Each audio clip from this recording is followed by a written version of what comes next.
Tras la incertidumbre y confusión que marcaron los tardíos y reñidos resultados electorales en Honduras, el país le dará la bienvenida al presidente electo Nasrias Fura al poder.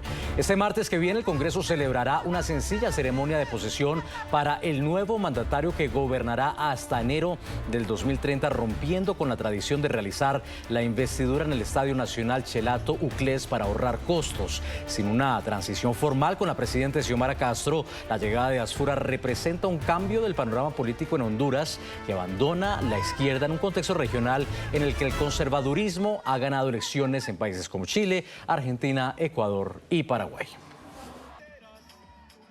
Vamos a reducir el Estado,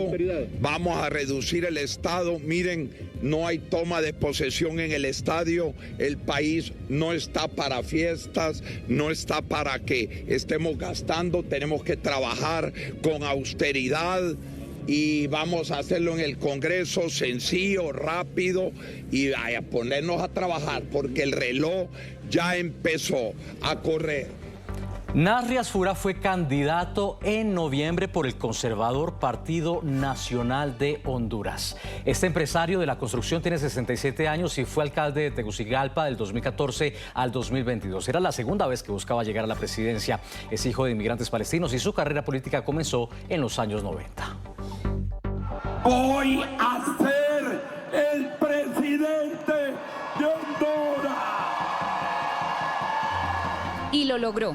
Nasrias Fura, de 67 años y originario de Tegucigalpa, es descendiente de inmigrantes palestinos, quienes llegaron a Centroamérica durante el conflicto árabe-israelí durante la década de 1940. Aunque inició sus estudios en ingeniería civil, se retiró para ejercer su gran pasión y fundar la que sería una de las más grandes empresas constructoras del país. Este rubro de la construcción es muy interesante, muy activo, de pasión, de mucho trabajo, convertir algo en algo grande, una estructura. Entró en la vida pública en 1990 con diversos cargos dentro del Partido Nacional de Honduras. Su trabajo cobró relevancia tras la devastación por el huracán Mitch que golpeó Centroamérica, México y el Caribe en 1998.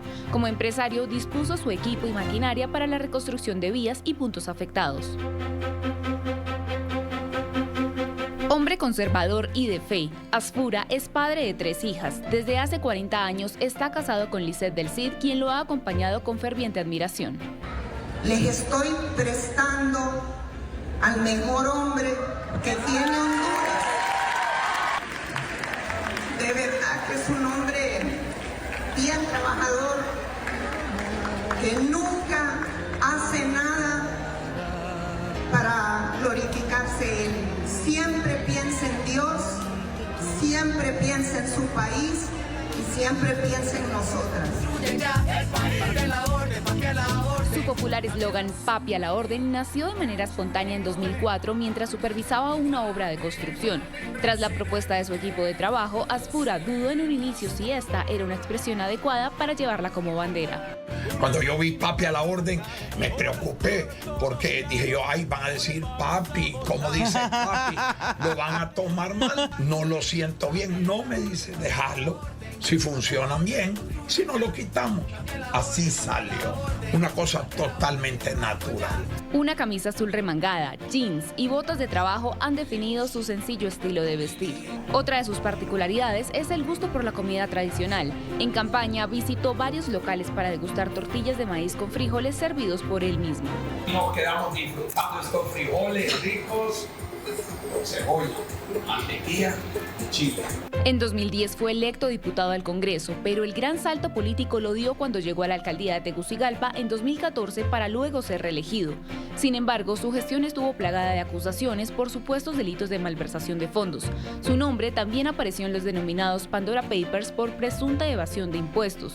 Aunque las acusaciones tuvieron alto impacto mediático, no lograron torpedear su carrera política, puesto que los casos judiciales fueron cerrados por obstáculos procesales, mientras que otros fueron suspendidos. No la debo, no la tengo, yo lo puedo ver a los ojos. Yo no tengo nada de qué apenarme. Sé mi trabajo, sé cómo lo he hecho, con esfuerzo, ayudando trabajando, sirviendo a la gente. En 2021 compitió por primera vez a la presidencia.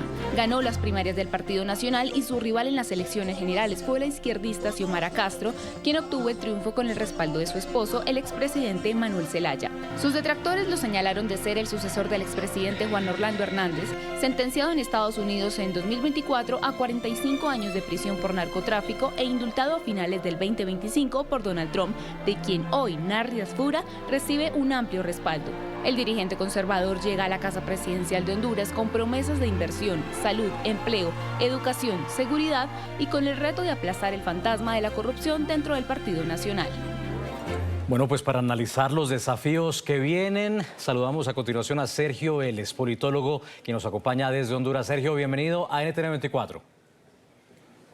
Buenas tardes, Nicolai. Es un placer estar con ustedes y poder pues hablar un poco acerca de estos nuevos retos que tiene el presidente Narrias Fura, Sergio, de cara a la toma de posesión.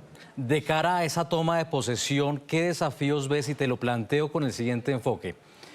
Desde un costado de la orilla política, quienes lo acusan de liderar un partido involucrado en casos de narcotráfico cuando su líder natural recibió el perdón del presidente de Estados Unidos, Donald Trump, mientras estaba preso en Estados Unidos.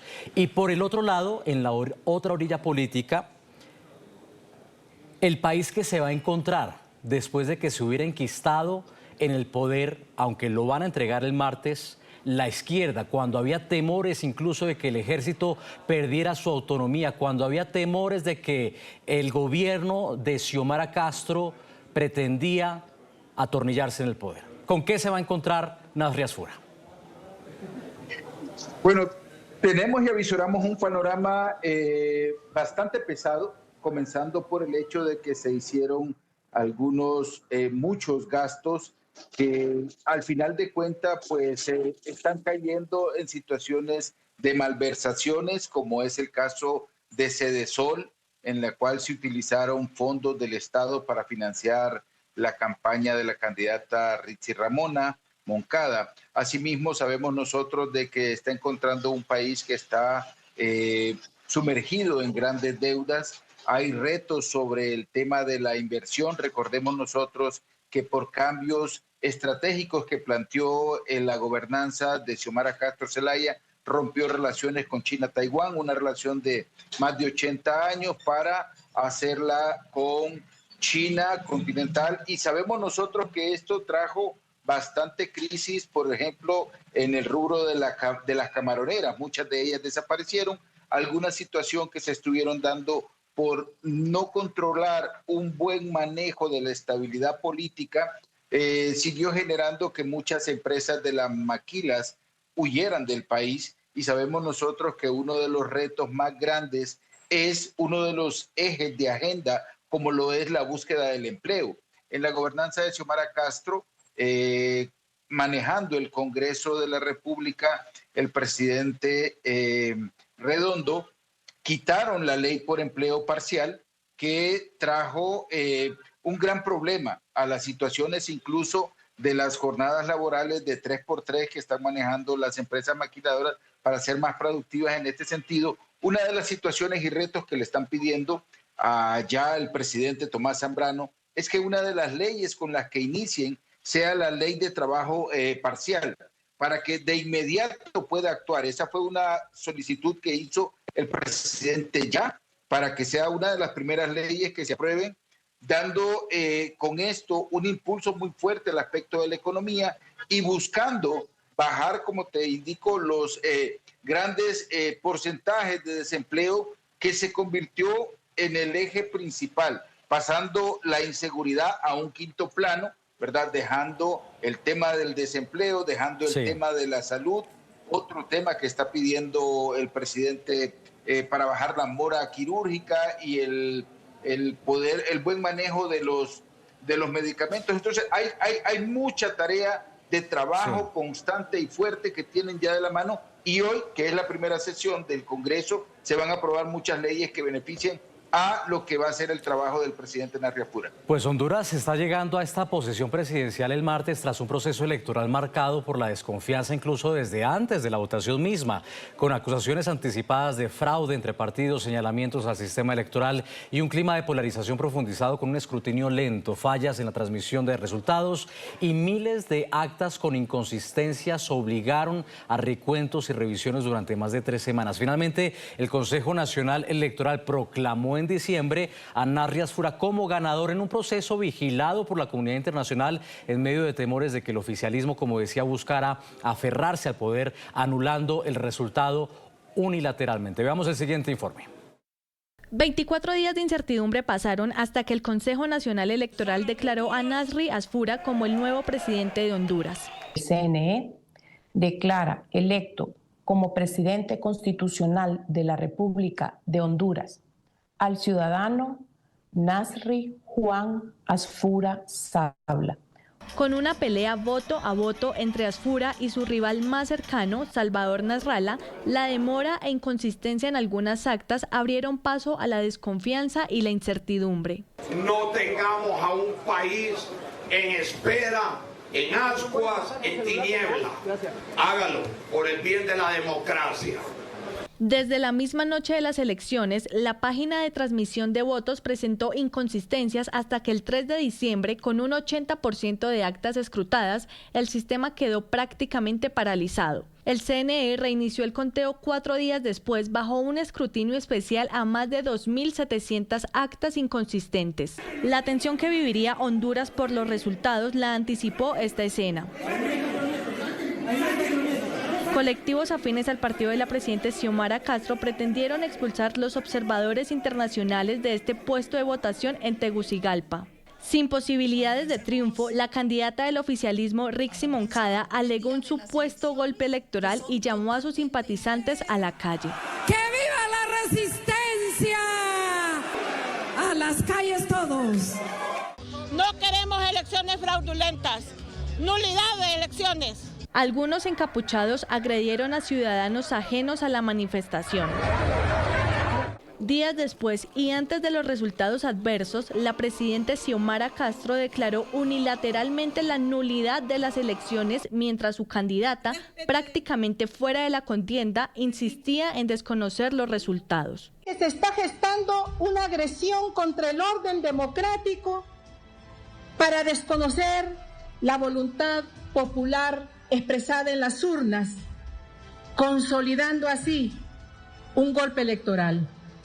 Nosotros jamás reconoceremos las elecciones de la trampa, de la argucia. Nasrallah, quien llegó a liderar fugazmente el conteo entre el 2 y 3 de diciembre por un margen menor al 1%, denunció que le robaron votos y desconoció el triunfo de Narri Asfura, declarado por el CNE el 24 de diciembre. No acepto la declaratoria emitida por el Consejo Nacional Electoral porque no refleja la verdad completa del voto ciudadano. Casi 3 semanas después de emitidos los resultados oficiales y sin reconocer aún la victoria de Asfura, Xiomara Castro ordenó iniciar el proceso de transición. Y se proceda a la transición y al traspaso de mandato al gobierno de facto. El alegado fraude no fue comprobado y misiones de observación como la OEA respaldaron los resultados. La MOE y la OEA reafirma que no identificó elementos fraudulentos determinantes y considera que los resultados declarados reflejan la voluntad expresada por la ciudadanía en las urnas contabilizadas. Además, el Parlamento Europeo reconoció la victoria de Narri Asfura y exigió el fin de hostilidades contra la oposición y el CNE. Asfura, respaldado en campaña por el presidente Donald Trump, no solo cuenta con el apoyo de Estados Unidos, donde se reunió con el secretario de Estado Marco Rubio y el de guerra Pete Hegseth. También cuenta con el reconocimiento de varios líderes latinoamericanos que lo felicitaron tras confirmarse su victoria. Pues lo recordamos, el conservador Narrias Fura del Partido Nacional ganó la presidencia con el 40,26% para un total de 1.481.414 votos. Le siguió muy de cerca el liberal Salvador Narrala con el 39,55%, equivalente a 1.455.076 votos. La diferencia entre ambos fue de apenas 26.338 votos. Lejos, en la tercera posición quedó la candidata oficialista, la izquierdista Rixi Moncada de Libre, con el 19,20% para un total de 706.222 votos, menos de la mitad de los que consiguió el ahora presidente electo de Honduras. Sergio, ¿a qué estaba jugando la izquierda cuando fuera de la contienda pretendía anular unilateralmente esta elección?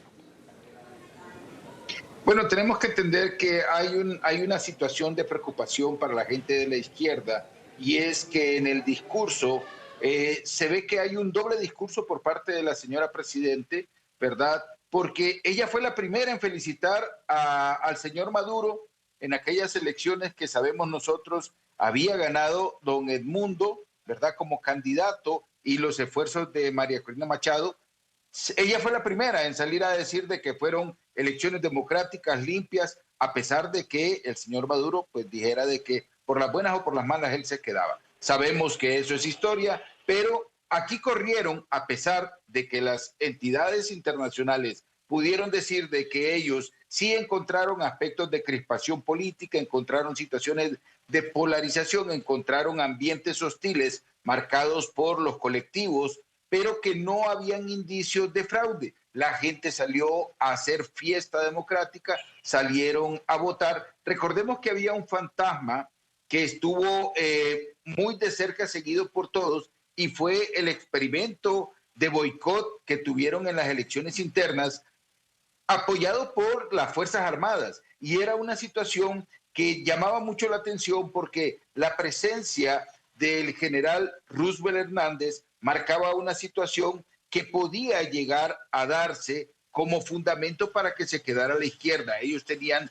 la seguridad de que esto iba a pasar, pero entendemos que a lo interno de las Fuerzas Armadas había un movimiento por el cambio, por la siguiente generación que tenía que llegar a tomar posesión, ¿verdad? En cuanto a lo que son las promociones y el desplazamiento de la figura de Roosevelt Hernández, quien sale de ser general, ¿verdad? Del general como encargado del Estado Mayor, y pasa a ser ministro de Defensa, pues obviamente da un respiro, porque la persona que llegó, el general Héctor Valerio, dijo claramente: vamos a respetar la Constitución. Entonces, la izquierda estuvo manifestando situaciones que estaban agravando todo lo que estaba haciendo el trabajo del CNE. Recordemos que uno de los magistrados presidentes, el señor Marlon Ochoa, incluso se ausentó por 5 semanas, tratando de atrasar todos los aspectos de la cronología en cuanto a la actividad, e incluso estuvo haciendo situaciones de hostigamiento, situaciones muy fuertes contra las 2 otras magistradas presidentes, a tal punto que él provocó de que se diera un habeas corpus. Y vemos nosotros que estas situaciones eran como una estrategia marcada. Y para cereza del pastel, el presidente del Congreso en ese entonces, el señor Redondo, llamó a sacar un decreto que automáticamente 8 días después, faltando a la ley, fue respaldado por la presidente Zelaya, lo cual dejaba en una situación de declarar las elecciones nulas. Es que pero vemos nosotros que fueron parte de todas esas estrategias que hicieron temer precisamente que la izquierda en Honduras se atornillara al poder, siguiendo viejos guiones como el de Venezuela o el de Cuba. Claro. Los comentarios de Sergio Vélez, politólogo a esta hora desde Honduras. Sergio, gracias por haber estado aquí. Un placer. Feliz tarde. Feliz tarde. Veamos ahora el Congreso Nacional de Honduras, que se instaló precisamente este domingo y con el que gobernará el presidente electo Narrias Fura. El Partido Nacional, que será la fuerza oficialista, tendrá la mayoría simple de la Cámara con 49 de los 128 escaños. Ganó 5 curules más. Le sigue el Partido Liberal de Salvador Narrala con 41. Ganó 19 curules más. La tercera fuerza será Libre, el izquierdista Partido Libertad y Refundación de la saliente presidente Xiomara Castro con 35. Se desplomó y perdió 15 curules. El Partido Innovación y Unidad del excandidato presidencial Nelson Ávila, que obtuvo el 0,8% de los votos, en noviembre contará solo con 2 curules. El Partido Demócrata Cristiano del exaspirante Mario Rivera, antiguo miembro del Partido Nacional, tendrá un escaño.